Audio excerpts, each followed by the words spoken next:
বরিশাল এমন একটা জেলা বিভাগ, এরপরে আর কোনো দেশ নাই। এই বরিশালটা হলো আমার বাংলাদেশের জন্য একটা রহমত। পাম দিতেছে, কিন্তু একটু জোরে কইেন, তাহলে পাম ভালো হইব।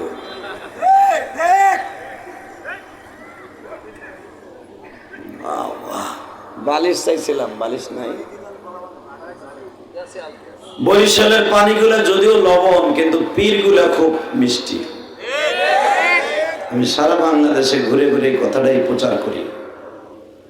আমি গতকালকে আমার মাহফিল ছিল চরমোনাই ইউনিয়নে, তো চরমোনাই মাদ্রাসায় গেছিলাম ভিজিট করার জন্য। যাইয়া দোনো সাহেবরে পাইছি। দুইজন যে আসলে এত ভালো মানুষ, তাদের সাথে না মিশলে বোঝা যাবে না। আল্লাহ তাদের এত পরিমাণ টাকা পয়সা দিছে, এই টাকাগুলি যদি আমার শাশুড়ি শেখ হাসিনার দলের কাউরে দিত, আর কোদনিতে এলাকার মানুষ চিড়িয়ার মতো চ্যাপ্ট হয়ে যেত। কথা বল না, এক চাষা ঘুম ধরে আগ করে দিয়েছে। আপনি কোন দলের কোন পীরের এটা দেখার বিষয় না, হক কথাটা কইতেছি, সত্য কথা কবেন। এই ফ্যানটা চলে না, এই ফ্যানের বাতাস তো আমার দিকে আহে না।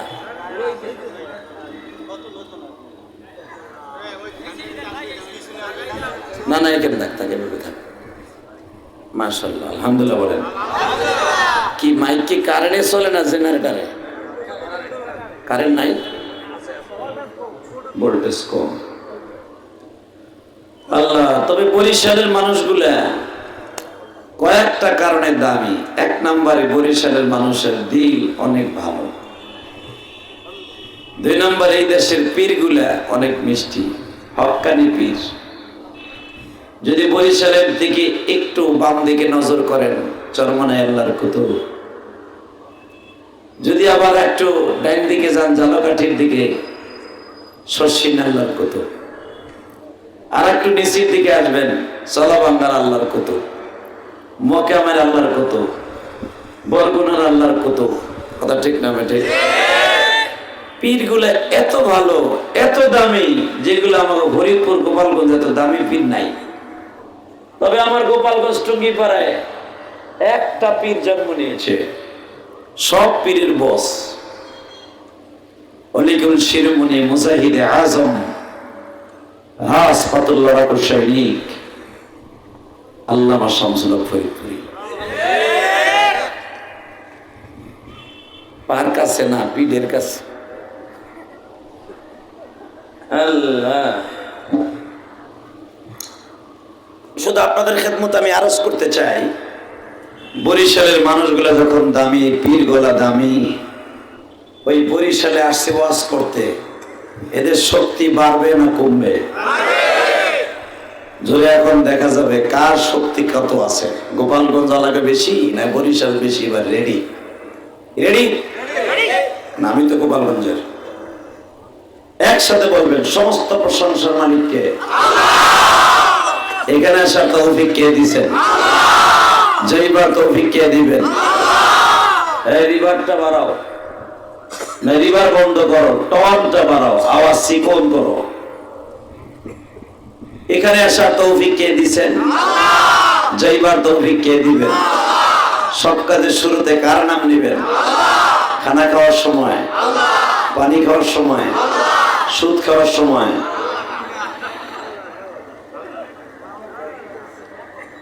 এবার একটা সত্য কথা কন, সুদ খাওয়া হালাল না হারাম? হ্যাঁ, সত্য। এটা কি জানে এটা কেমন সুদ? হারাম। একটা কাজে সুদ খায়, তার নিজের আপন মার সাথে জেনা করার গুনাহ। মার সাথে জেনা করার গুনাহ লয়ে কবরে যাবে, আর মওলাই কারীম আপনারে মুরগার রান দিবে, আর পাতলা নান রুটি বানাই দেবে চান্দু চাচা।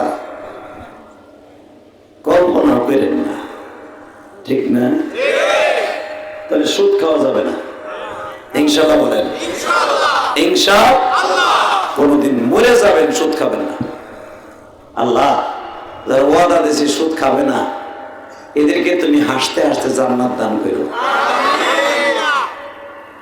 পৃথিবীর এমন একটা দামি মানুষ এই ফতোয়াটা দিছে যে সুদ খাওয়া এমন হারাম, তার নিজের মার সাথে জিনা করার মতো, যার জীবনে কোনোদিন একটা মিথ্যা কথা বলে নাই।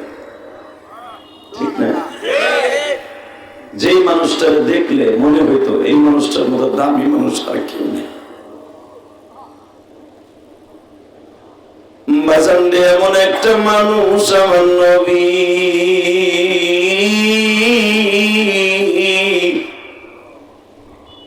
যার চেহারার দিকে তাকাইলে কোনোদিন ক্ষুধা লাগতো না। وإنك لعلى خلق عظيم।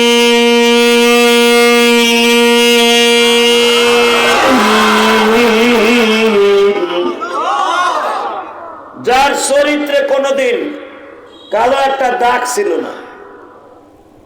আমি ইলিয়াসুর রহমান জিহাদির লাইভ তালাশ করলে পাওয়া যাবে কোথাও না কোথাও আমার চরিত্রের মধ্যে ভেজাল আছে। এই হুজুরের চরিত্রে ভেজাল আছে, এই হুজুরের ভেজাল থাকতে পারে, এই বাবাজির ভেজাল থাকতে পারে, আপনাদের এমপি মন্ত্রী মেম্বার চেয়ারম্যান সবার চরিত্রে ভেজাল থাকতে পারে।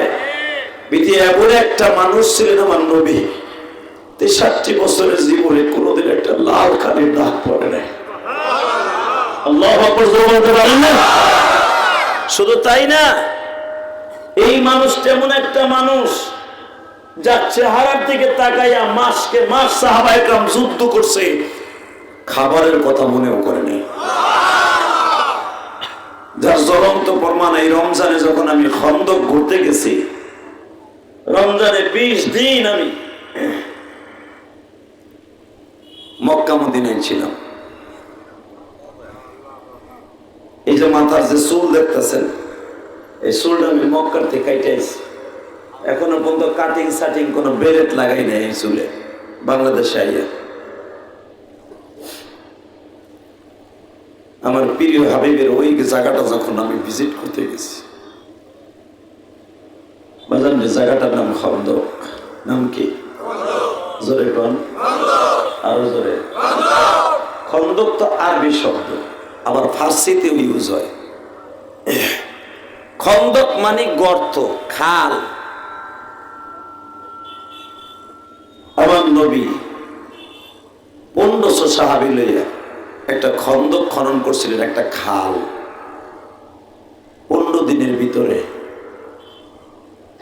এই 15 দিনের ভিতরে আমার নবী এক লোকমা খাবার কারে কয় নবী গালে দিয়ে খায় না।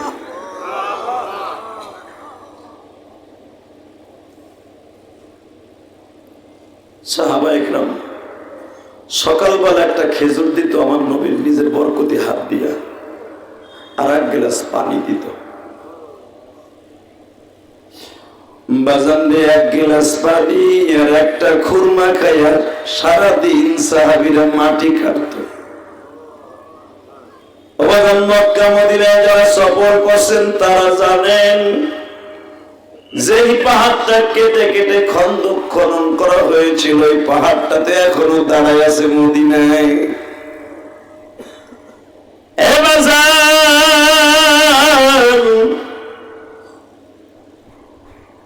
15 ফিট নিচা, এদিকে হলো 62 ফিট চওড়া।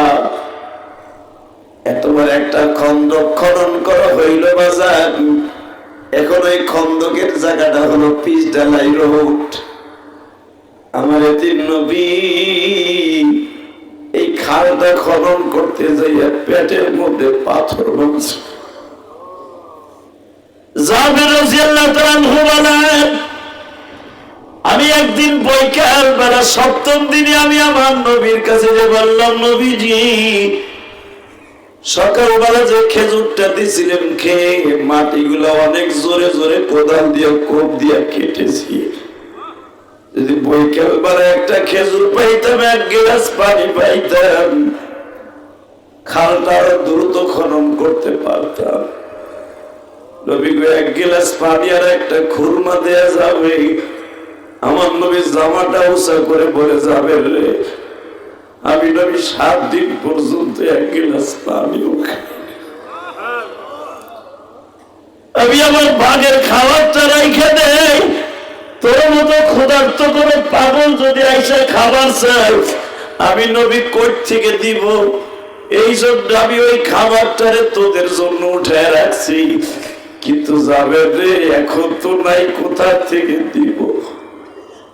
জাবের বলে ও দুনিয়ার মানুষটা,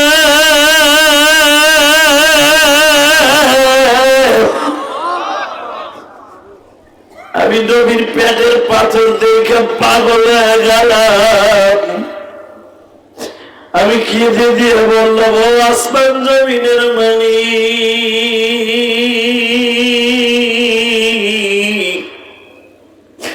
রিজিকের মালিক যদি তুমি হও, তোমার বন্ধুরে কেন কষ্ট না?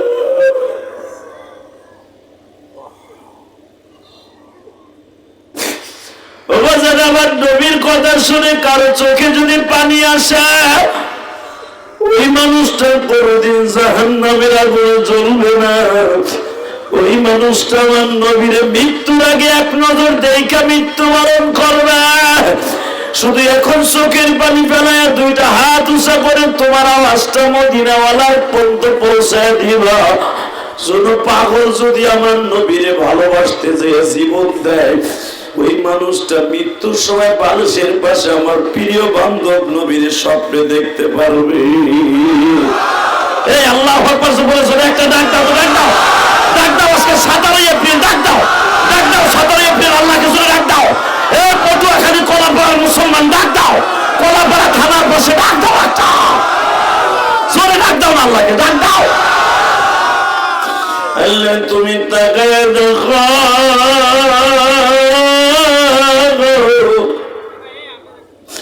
এই পটুয়াখালী কলাপাড়ার 17 এপ্রিল প্রচন্ড গরমের মধ্যে মালিক তোমার নবীরে যারা ভালোবাসিয়া তোমার ডাক দিছে, একটা বার হলো মক্কা মদিনা নিয়ে যাও।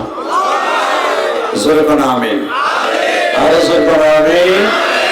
মক্কা মদিনায় যাওয়ার নিয়ত আছে? আমি মুসাফির বলে গেলাম, যারা কানছেন এরা মক্কা মদিনায় যাইতে পারবেন। যারা নবীর প্রেমে আকশে কইয়া চোখ দিয়ে পানি পড়বে, মৃত্যুর আগে ওরে রওজা না দেখাই আল্লাহ কবরে ডাক দিবে না।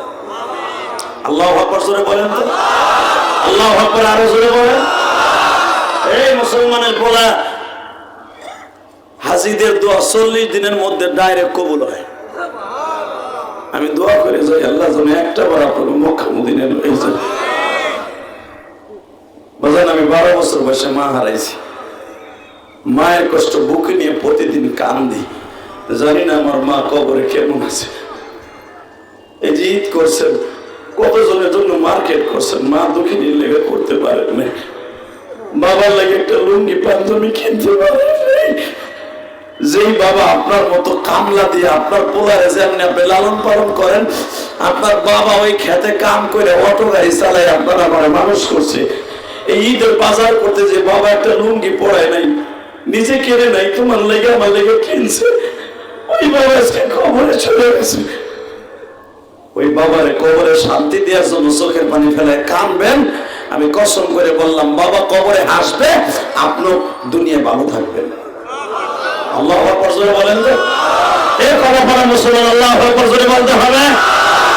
যেই নবী আমার বান্ধব 1 সপ্তাহ না খাইয়া মাটি খনন করে উম্মতরে দুনিয়ায় প্রতিষ্ঠা করার জন্য, আমার নবী এই দুনিয়া উম্মতকে রাখার জন্য, কোরআনকে প্রতিষ্ঠার জন্য আমার নবী নিজে না খাইয়া খন্দক খনন করছে মদিনায়।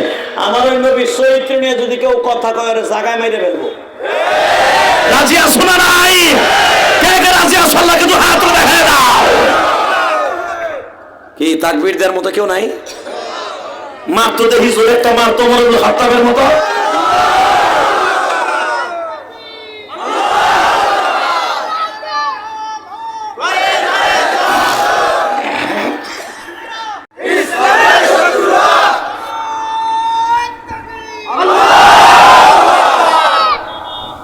দেখি আপনি একটু দাঁড়ান তো, আনোয়ার বাইরে দেখো। আমি কিন্তু আপনার নাম জানতাম না, পিছনে থেকে একদম কইছি। আপনি আশেকের আসলে আমি বুঝে লাইছি, দাড়ি কই? দাড়ি আল্লাহ দেয় নাই না?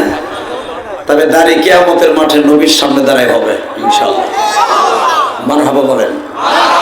যতবার তাকবীরের কথা বলবো ওমরের মতো চিৎকার দিয়ে লাফ দিয়ে দাঁড়ায় যাবেন। বাংলাদেশে আজকে মেনিকরণ হচ্ছে, প্রতিযোগিতার মাধ্যমে মানুষ জাহান্নামের টিকিট কাটতেছে। কথা বলেন না কেন? আরো জোরে বলতে হবে। আমরা জাহান্নামের টিকিট কাটবো না, আমরা হাসতে হাসতে জান্নাতে যাবো। আমরা সিটারি বাটপারি বুঝি না, সুদ ঘুষ খাই না, কারো মাথায় বাড়ি দিয়ে কামাই না, হালাল খাই, নিজে কষ্ট করে খাই, ঘাম ঝরে পয়সা কামাই। কথা বলেন না কেন? এই যে আমার বাজানরা বইছে, সারাদিন কাজ করছে। আজকে আমি মুসাফিরের সাথে বয়ে বয়ে কাঁদতাছে, কেন এরা জাহান্নামে যাবে? একজনও জাহান্নামে যাবে না, প্রত্যেকে জান্নাতে যাবে। আল্লাহু আকবার জোরে বলতে পারেন না? এই আরো জোরে বলেন তো, আরো জোরে বলেন তো। আব্দুর রহিম বাম দিকে যাও, এই এদিকে তাকাও। এই জমিনের মালিক কে? ওই আল্লাহ আছে না? রেডি হন এবার, রেডি? দুনিয়া সব মেনে নিব। যে পেটে পাথর বাইন্ধা খন্দক খনন করে কোরআন প্রতিষ্ঠা করে গেছে, জীবনে যার চরিত্রে কলঙ্ক নাই, আমার ওই নবীর চরিত্র নিয়ে যদি কেউ কলঙ্কের কথা বলে, ওর জায়গায় ক্ষেতের মধ্যে পুঁতে ফেলাবো, ওরে মাইরা ফাঁসির মঞ্চে ঝুলবো। রাজি আছো না নাই? রাজি আছো না নাই? 17 এপ্রিল এবার দীপ্তকণ্ঠ আওয়াজ দিয়ে দেখাই দেব আলো। যদি এই পটুয়াখালীর জমিনে, বরিশালের জমিনে হক্কানি পীরের আবির্ভাব হয়, ওমরের মতো আওয়াজ দাও। যদি কোন নাস্তিক নবীর মাইয়া কোন আলেম উলামাকে নিয়ে কথা কয়, ওর জায়গায় পিটায় লুলা বাড়ায় ফেলাবো। রাজি আছি না নাই? কাকে রাজি আছে? আল্লাহকে দু হাত তুলে দেখায় দাও।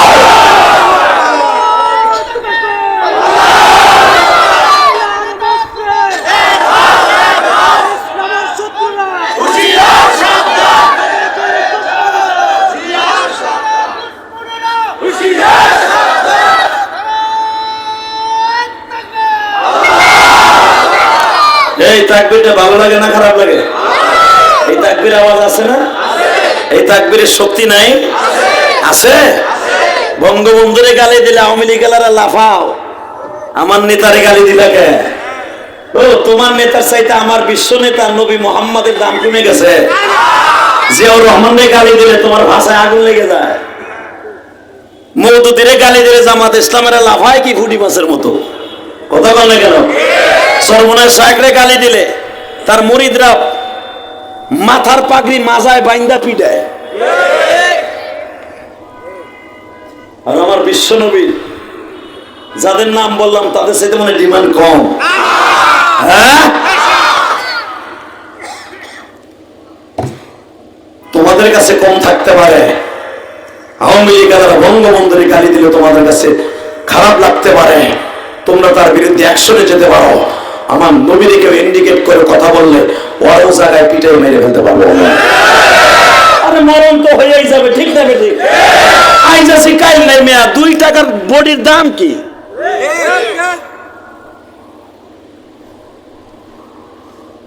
আশিকে রাসূল কোনদিন জাহান্নামে যাবে না।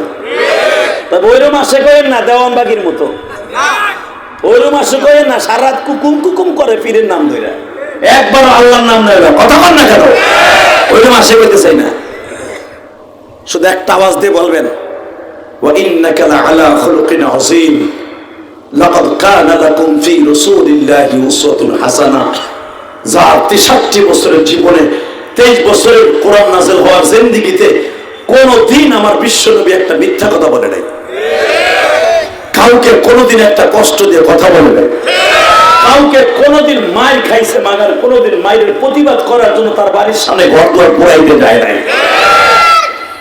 আবু জেহেল আমার নবীকে মারার জন্য 50টা যুবক ঘরের পাশে দাঁড় করায় দিয়েছে। আমার নবী ফাআবশাইনাহুম ফাহুম লা ইউসিরুন আয়াত পড়ে তাদের চোখে পর্দা ফেলাই দিয়ে চলে গেছে। ইচ্ছা করলে আমার নবী এক একটার শটকানি দিলে আজীবনের জন্য কান দুইটা বন্ধ হয়ে যেত। শটকানি দিয়া মদিনায় যায় নাই। আজকে আমার সেই নবীর চরিত্র নিয়ে কথা কয়, তোমাকে বরিশালের আমতলির আসাদ নূর বেজরমার করে বেজর না। আসাদ নূর কয় নবী মুহাম্মদ ছিল মক্কার ঢাকায়। হারামির বেটা পারলে বাংলাদেশে আয়, তুই যেই এয়ারপোর্ট দিয়ে নাম দিবি ওই এয়ারপোর্টে তোর কাছে বলবো। শুধু তোর মা তাসলিমা নাসরিন আর তুই আসাদ নূর বরিশালের জমিনে জন্ম নিতে পারস, তোর মতো বদমাশ বরিশালের জন্য কলঙ্ক। আমতুলির জন্য কলঙ্ক। তুই বরিশালে আয়া দেখ না, আমি বরিশালে গোপালগঞ্জের ছেলে বলে গেলাম, তুই বরিশালে আয়া দেখ। বরিশালে সরমনের একটা মুড়ি ভিতরে মেরে দেব, শস্যের একটা মুড়ি তোরে গাইয়ে ফেলবো, ফুলপুরে একটা মুড়ি তোরে জাগায় কল্লা উড়াই দিব। কারণ যার চরিত্র নিয়ে তুই কথা কইছ, যার চরিত্র নিয়ে কোনোদিন আমার আল্লাহ নিজের প্রশংসা ছাড়া কোনোদিন একটা ত্রুটিমূলক কথা মানবীর জিন্দিগিতে বলে নাই। দীপ্ত কণ্ঠে আওয়াজ দিয়ে শুনতে চাই, জীবন যা কার থাক, ফাঁসির মঞ্চে ঝুলবো, মাগার নবীকে নিয়ে কথা বলে ওর জাগায় মার্ডার করবো। রাজি আছেন না? রাজি আছেন না? সবচেয়ে বেশি কষ্ট লাগে কি জানেন? পরিমণের মতো নষ্ট কি পতি তারা সারা পায়ে যায় 2 মাস 3 মাস পরে। আর শেখুল হাদিস আপনি শেখুল হাদিস মামুন হকের মতো আল্লাহর পাগল, যার জিন্দিগিতে 20 বছর বোখারি পড়াইলো, এখনো পর্যন্ত দর্শন মামলা গাড়ে লইয়া জেলখানার দরজায় দরজায় ঘুরে। এই দেশ আল্লাহর রহমান থাকবো কেমনে? দাও না, বৃষ্টি নাই, বৃষ্টির কপালে ঠাডা পড়ছে। যেখানে বৃষ্টি লাগে না হেলে বৃষ্টি দিতেছে আল্লাহ, যেখানে দরকার, এই দেশে দরকার বৃষ্টি নাই। কথা বল না কেন? জোরে না, কারণ আছে তো। যতদিন পর্যন্ত বিশ্বনবীর বিরুদ্ধে কথা বলবে যেই দেশের মানুষ, ওই দেশে আল্লাহর রহমান থাকবে না। আজকে বেজরমা ইসরাইল, বেজরমা কারে কয়? যার জন্মের ঠিক নাই। ইসরায়েলের কোন জন্মের ঠিক নাই। কথা বলে না কেন? ইসরায়েলের দেশ অবদেশ না, এটা হাওলাত করা দেশ। ওরা ভাড়াটিয়া, ফিলিস্তিনে ওরা ঢুকছে ভাড়া হিসাবে। আজকে ওরা ফিলিস্তিনি মা বোনদের ইজ্জতকে লুণ্ঠন করে, ছোট ছোট বাচ্চাদেরকে এতিম বানাই রাজত্ব করতে চায়। ইনশাল্লাহ ইরানের জন্য দোয়া করেন। ইরান যদিও কমিউনিস্ট, ইরান যদিও আকীদাগতভাবে অন্যটা হতে পারে, কিন্তু ইরানের জন্য দোয়া করেন। ইরানকে যেন আল্লাহ ওই বেজরমা ইসরায়েলের জন্য আজরাইল বানায় দেয়। ইনশাল্লাহ বলেন।